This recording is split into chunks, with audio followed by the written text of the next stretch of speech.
Em nome do Pai, do Filho e do Espírito Santo. Amém. Amados irmãos e irmãs, é com muita alegria que nós estamos aqui para juntos estudar e meditar o Evangelho que a Igreja nos apresenta para esta sexta-feira da 19ª semana do Tempo Comum.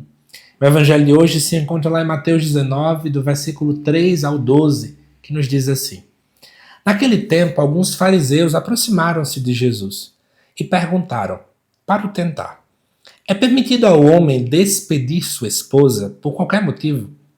Jesus respondeu: Nunca lestes que o Criador, desde o início, os fez homem e mulher?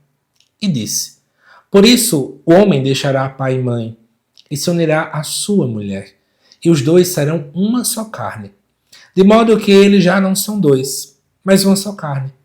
Portanto, o que Deus uniu, o homem não separe.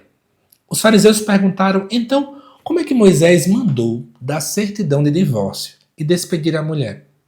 Jesus respondeu: Moisés permitiu despedir a mulher por causa da dureza do vosso coração. Mas não foi assim desde o início.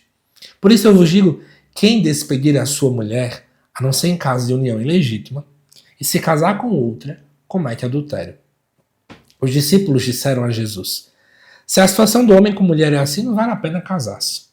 Jesus respondeu: Nem todos são capazes de entender isso, a não ser aqueles a quem é concedido. Com efeito, existem homens incapazes para o casamento, porque nasceram assim. Outros porque os homens assim os fizeram. Outros ainda se fizeram incapazes disso por causa do reino dos céus. Quem puder entender, entenda. Tema central do Evangelho dessa sexta-feira: sacramento do matrimônio. Vou usar essa expressão mesmo. Aqui a gente está vendo que Jesus está concordando com o que está vindo lá do Gênesis.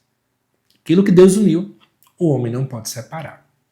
Ora, mas por que tem essa história da certidão de divórcio, visto que aquilo que Deus une, o homem não pode separar? Como entender isso? Particularmente, quando eu começava a estudar a Bíblia, 5, 6 anos atrás, eu lembro que eu tinha muita dificuldade em entender esse texto. Mas é muito simples. Vou explicar uma coisa para vocês. No Antigo Testamento, a compreensão que se tinha era que a dureza do coração humano, ela não poderia ser destruída.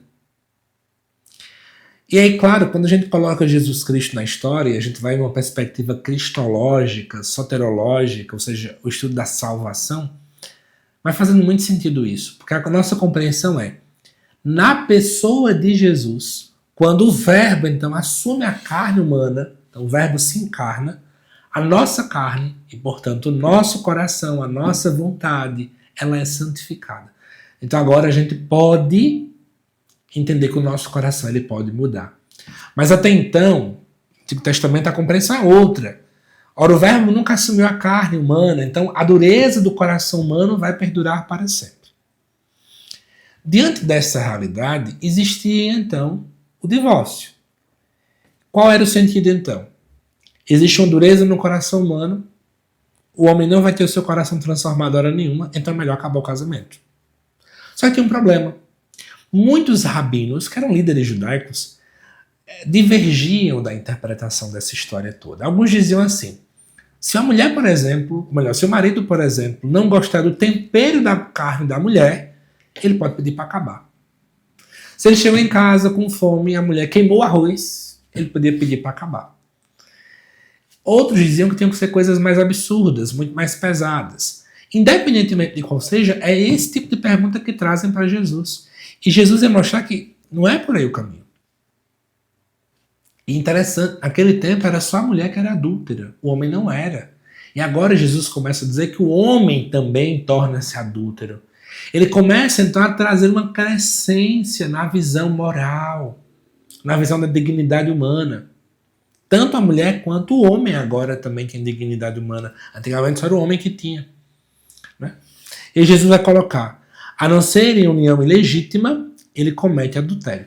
Até hoje tem uma discussão sobre o que seria essa união ilegítima. Alguns vão dizer que seria um casamento, um incesto, casamento com alguém da própria família. Né? Mas, independentemente de qualquer coisa, a igreja bebe disso aqui para poder dizer que, de fato, o sacramento do matrimônio ele não pode ser destruído. Ah, José Lucas, mas eu ouvi falar de nulidade matrimonial. É porque o sacramento nunca houve de verdade. Quando ele existe, do modo correto como é para se ter, não tem como ser nulo. Porque aquilo que Deus uniu, o homem não pode separar. A não ser que se tenha a morte. Né? Essa é a compreensão.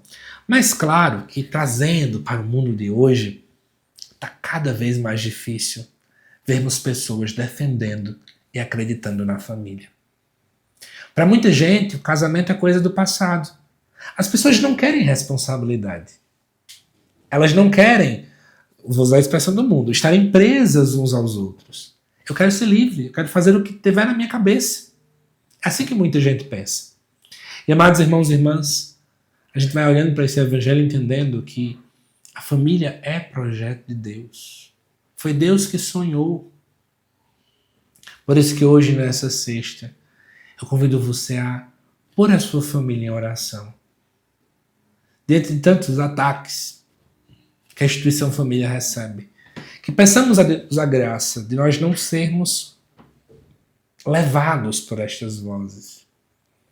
Que a nossa casa não seja uma casa frágil, mas uma casa bem fundamentada na rocha que é Jesus. Que Deus te abençoe e até mais.